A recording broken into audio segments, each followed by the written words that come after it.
begin to question the audacity of big universities. So let me leave it at that, as I also want to recognize members of the diplomatic corps, very distinguished invited guests, including His Excellency Prince Wole Adebayo. I followed your campaign very closely because we thought we could have a generation's shift. And from everything that I've seen, your philanthropy, your programs, your campaign, I guess you are eligible for what we can describe as the best president we never had. On the lighter note, I have a friend, a journalist, and suddenly he just walked up to us and said, "Look, I am campaigning, I want to be governor of my state." We said, "You?" He said, "Yes." We said, "Okay, let's rally around him." So the first electoral cycle, we all came around, we mobilized resources, friends and things. He never went beyond the primaries. 4 years on, he came back. He said, I have learned my mistakes. So this time I have spoken with the governor, I have spoken with the godfathers. It was the same result. 2 other cycles, we all came together and we said, "Look, though you did not make it to government house, but we feel that you have everything that would make us call you Your Excellency attempted." Senior officers from the Nigerian Armed Forces, ministries, departments, agencies, my colleagues who have accompanied me from the Nigeria Customs Service, professors, very distinguished members of faculty from various universities that are here, researchers in NIA, including my very own Dr. Godwin Ichimi. I was going to whisper something into you later, because when you did your protocol list, initially you omitted the Director of Finance, and you know what that means. So I will whisper to you later. I won't let anybody hear that when he saw you, what was written on his face is, "I'm waiting for the next application from you." Distinguished gentlemen of the press, it's quite an humbling experience for me to stand before this distinguished audience on this distinguished lecture. So most of the time when we need to conduct researches, most of the time we come to NIA.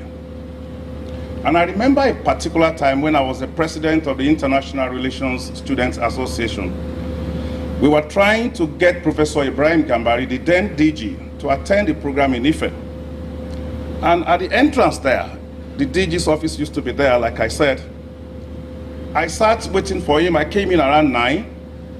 So he walked in, he greeted me, and he acknowledged the fact that he said somebody from the university was coming. I said, yes. He said, okay, wait. So the waiting continued until 5 p.m. when they told me that I will have to come back tomorrow to wait for him. So I did. I waited. The following day, I learned that he had a program in Bonny Camp and that I have to come and wait tomorrow. So I waited for about a week to see him. And when we saw several years after, when he became the Foreign Affairs Minister, and later on, of course, we all remembered recently that after his distinguished career in New York, he became the Chief of Staff to the President. We laughed over that, and he said, look, you now realize what it takes, now that you are also becoming a big man in customs, you know what it takes to be a big man. But then, it's a very humbling experience for me. Over 40 years after that, came back to the same place. A month before then, the DG of the same place had come to my office on appointment. And even after that, he was on hand to receive me in his office and to introduce me to this distinguished audience. This is not something I would take for granted. I want to start on a Thanksgiving note for giving me the good health and the enablement to achieve this. We've had a number of discussions, most importantly, talking about partnership between the customs. Of course, they established very, very strongly the nexus that we could have between the customs and a research institute like this. Up front, I want to commit our readiness, our willingness to work with you under your guidance, under your support, to build the capacity of customs officers, to equip them with the knowledge that they will need to do their job in a better way. At post-independence, we all know that there were so many developments managed in a better way. I am going to chart a different path, a route that I believe we will all be able to identify with. Because I do know that it is not only, we don't have only researchers and people from the academia from here. And I want it to be a rewarding experience for all of us. So I'm going to be telling a lot of stories, and I'll start by setting the scene for the lecture, challenges and the strategies that we will need.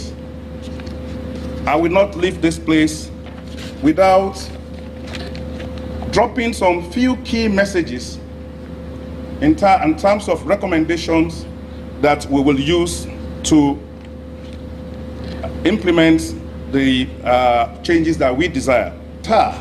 Into a bustling market scene in the heart of Lagos, where the air is filled with the vibrant energy of traders, the aroma of street foods, the constant hum of transactions. Let's imagine the colorful stalls, each representing a small piece of someone's dream, an entrepreneur's hope. Amidst all of this chaos, a trader is excitedly preparing to send a shipment of handmade crafts to a buyer across the continent. Little does she know that this small exchange of a community building something greater together. And as we delve into the intricacies of Nigeria's economic growth, development, and the dance of trade, remember that behind every policy and every customs checkpoint, there is indeed a story. It is a story that matters to each person in this room.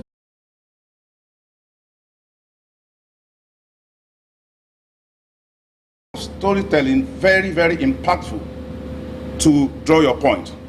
So I crave your indulgence. Let me take you through the corridors of history, where the beating heart of Africa's economic tapestry comes to life through the captivating stories and shared experience.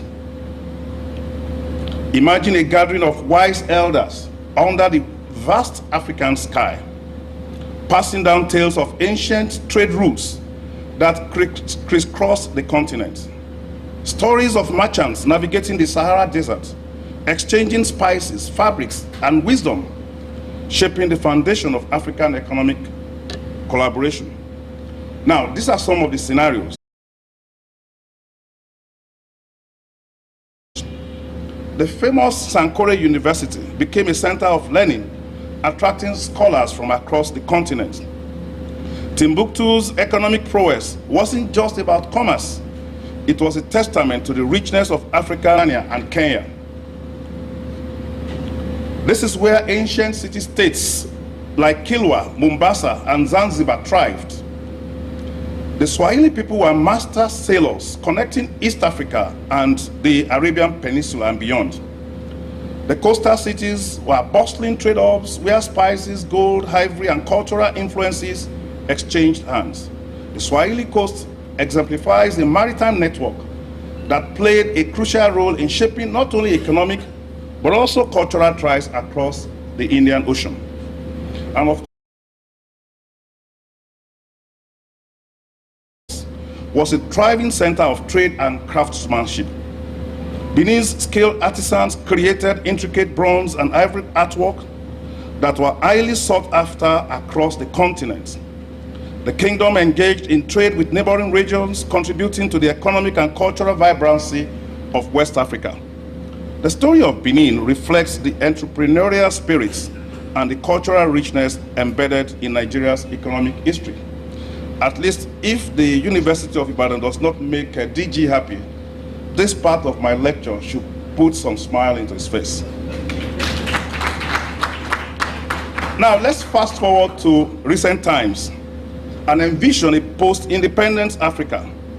Stories of unity and ambition echoed in the halls of newly formed nation. The dream of Pan-African marketplace, where boundaries dissolve and opportunities flourish, became a shared vision. Tales of collaboration, like the establishment of ECOWAS, which was mentioned earlier, remind us that even in the face of challenges, the spirit of working together for economic growth endured. So, in our journey, there has been a lot of ups and downs. So, while we acknowledge the bright periods, let's also acknowledge that there were some shadows as well.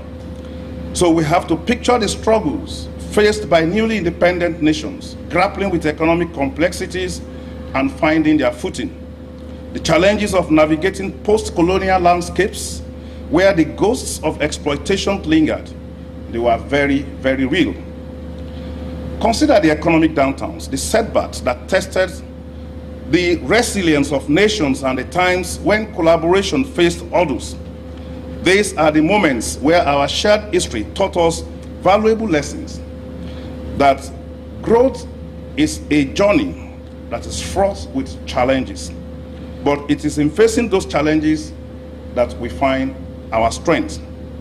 Let's think of the economic hardships that swept across Africa, reminding us that progress is not always linear.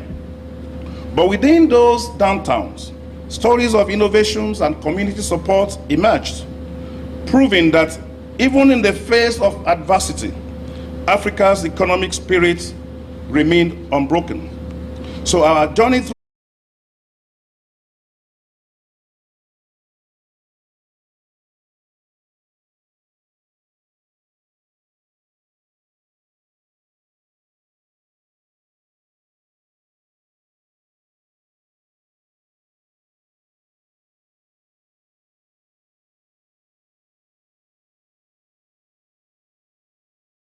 I've talked about giving this background, but then we now need to talk some business by putting the bolts and the nuts together.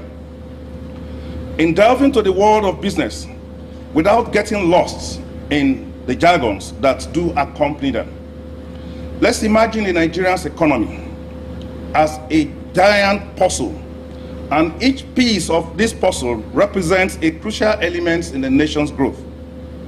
Now let's start with economic growth. In simple terms, it's like a well-coordinated dance.